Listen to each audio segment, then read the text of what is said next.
Prime Minister Rishi Sunak is facing a fierce PM question ahead of the Coronation Day. Both the parties are going to give a last push before they hit local elections, the Tories and the Labour Party, which many believe is a political test for UK Prime Minister ahead of general elections. These are the PMQs where Rishi Sunak will be speaking.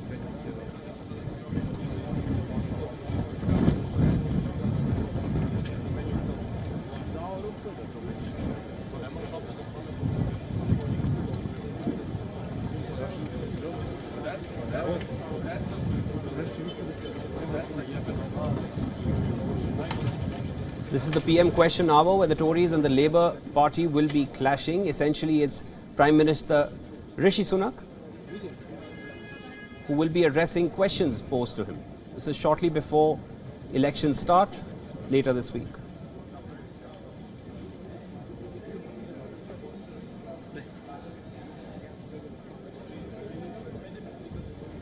Rishi Sunak will be replying to Parliament, will be facing tough questions, final day of local election campaign.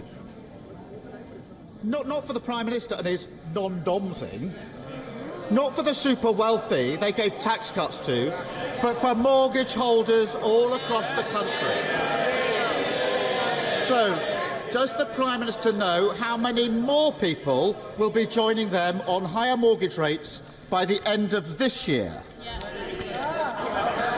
Mr. Speaker, thanks to the actions we're taking, in fact, the Bank of England is showing that public expectations of inflation have now eased to a 15-month low, Mr. Speaker. Consumer confidence is at the highest level that it's been at since Russia invaded Ukraine, and because of our stewardship of the public finances, we can see a clear way to reduce debt and bring interest rates down. But, Mr. Speaker, he keeps in this habit of quoting the former Labour shadow chancellors. We know that our plans will deliver lower inflation and lower interest rates, but we know that his plans just mean more debt, Mr. Speaker, and I quote, year after year after year. Those aren't my words, that's the assessment of the former Labour Shadow Chancellor.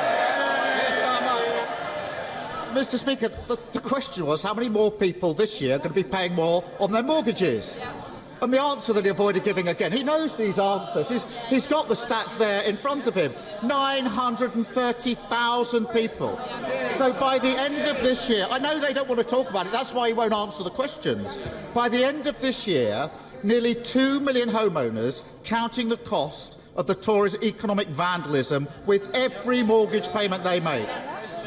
And it's not just those who already own their home that are counting the cost of Tory recklessness. The average deposit for a first-time buyer is going up to £9,000. Does he even know how long it would take an average saver to put that sort of money aside? Mr. Speaker, that's why we've introduced a 95% mortgage guarantee scheme, Mr. Speaker. It's why we're helping people in social housing own their own home through our first homes and our shared home ownership schemes. But, Mr. Speaker, I said these things are working because I said last year we had a record number of first-time buyers, the highest number in 20 years. It was, Mr. Speaker, twice the number of first-time buyers than Labour ever managed, Mr. Speaker. So whilst Labour failed homeowners, the Conservatives are delivering for them. Mr. Speaker, every week, whatever the topic, he stands there and pretends everything is fine across the country. And every week he does so, he reinforces just how out of touch he is. £9,000, ha ha ha, £9,000 would take 4 years. They think it's funny that 4 years for the average saver to save £9,000. Or to put it a different way, in terms the Prime Minister will understand, roughly the annual bill to heat his swimming pool. But for most people, 4 more years of scrimping is a hammer blow to their ambitions. And now he's kicking them when they're down, because his decision to scrap housing targets is killing the dream of home ownership for a generation. Why doesn't he admit he got it wrong and reverse it? Mr. Speaker, I promised to put local people in control of new housing. and I'm proud that that's what I delivered within 6 weeks of becoming Prime Minister. Now, he wants to impose top-down housing targets, he wants to concrete over the green belt and ride roughshod over local communities. Now, previously, Mr. Speaker, he did say, he's on record and saying, local people, local communities should have more power, more control. Now he's U-turned. Just another in a long list of broken promises. Mr. Speaker, the only power he's given to local communities is not to build houses. And we know why he won't change course. He admitted it last month. His councillors simply don't want to build the houses local people need, so he's given them a way out. Picture the scene as he explains this to a family.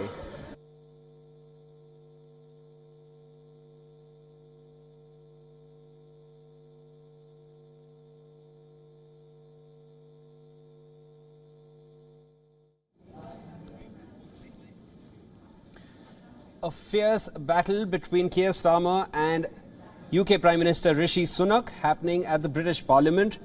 The Prime Minister, the current Prime Minister, faces off against the Labour Party head Keir Starmer. Tough questions being posed, currently debating over the housing system and what it would take for a regular earner in Britain to be able to own a house. Now, Rishi Sunak has been making the same claim, aims to reduce interest rates down and lower inflation by the end of this year. Their youngest still stuck in the spare room because they need an extra £9,000 for a deposit. Then along comes the Prime Minister and merrily tells them, sorry for crashing the economy, we don't want to talk about that. Sorry I can't help you with the house building, but my councillors don't like it. Oh, and before I go, here's a massive council tax increase for your troubles. Why doesn't he stop the excuses, stop blaming everyone else, and just build some houses instead?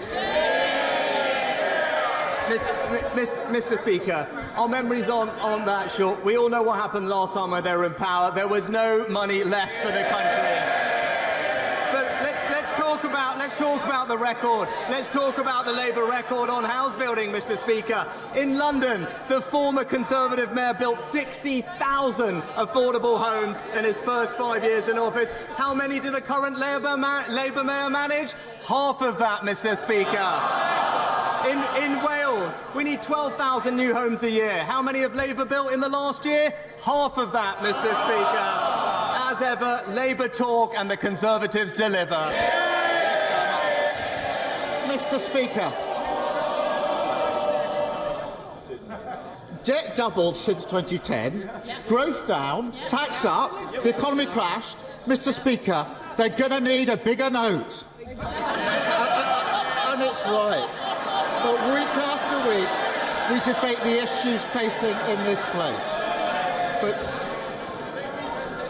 But looking beyond the elections tomorrow, we also have a hugely significant weekend coming up with the King's Coronation.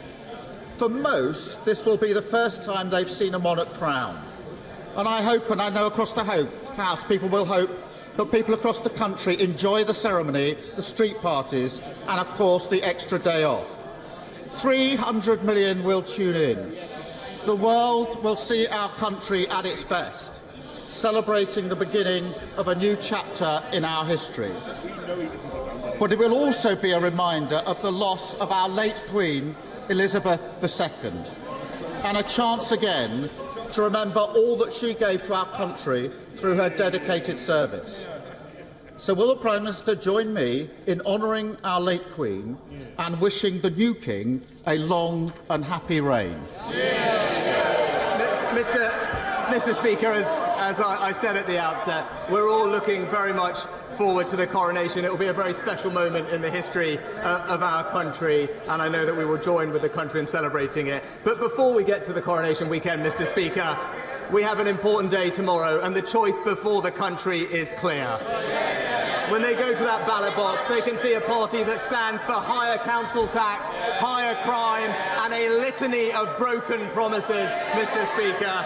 Meanwhile, we're getting on with delivering what we say with lower council tax, lower crime, and fewer potholes. The choice is clear. Vote Conservative, Mr. Speaker. Mr. McCartney. Thank you, Mr. Speaker. Labour-run Kirklees Council, Mr. Speaker, as you know, have reneged on a deal to house the National Rugby League Museum at the George Hotel. They've also declared a climate emergency, but they have one of the worst recycling rates in the country. They're building on green fields and now on green belt. They're demolishing Home Firth Indoor Market. We're blighted by litter and fly tipping, and now they're proposing to chop down mature trees in urban areas. Does the Minister agree with me? No, you'll sit down a moment. I presume you're going to ask a question. You've made a great step. Quick question. Does the Prime Minister agree with me that local people can have their say on Kirklees' appalling record by voting Conservative this week? Mr. Speaker, my honourable friend is absolutely right. It's typical Labour saying one thing and doing the other, Mr. Speaker. It's only the Conservatives that are going to protect the Green Belt. It's the Labour Party that are going to concrete over it, and that's why in Kirklees and elsewhere, tomorrow, vote Conservative, Mr. Speaker. We now come to the Leader of the SNP, Stephen Flynn. Mr. Speaker, in 2010, David Cameron convinced Nick Clegg to drop his pledge on university tuition fees. Does the Prime Minister intend to take the credit for convincing the two opposing parties in the British Parliament going at it? Prime Minister Rishi Sunak on one side, Keir Starmer of the Labour Party on the other, face to face, trying to one-up each other before British goes for elections. British elections start later in the week. Council elections to start soon, and both parties are trying to woo the voter. I'd say it's hard to keep up, Mr. Speaker, with a list of broken promises. But I would say on tuition fees,